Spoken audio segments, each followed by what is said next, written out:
Assalamualaikum warahmatullahi wabarakatuh. Ituro na po natin ang kahulugan ng adhan, inshallah, at bibigasin po ulit natin kasabay ang ating mga kabataan dito. Inshallah sila'y natututo ng Arabic tungkol sa Islam, inshallah.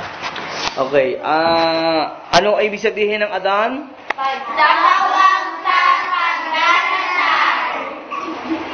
Allahu Akbar. Ang Diyos ay dakila. Asyhadu an la ilaha illallah.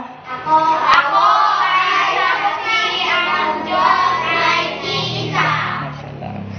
Asyhadu anna Muhammadar Rasulullah.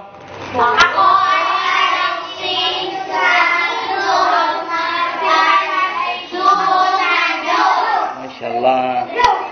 Hayya 'alas salah.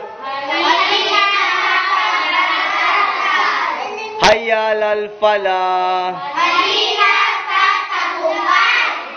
La ilaha illallah. Wala ang kundi ang isa. Diyos, masyaallah.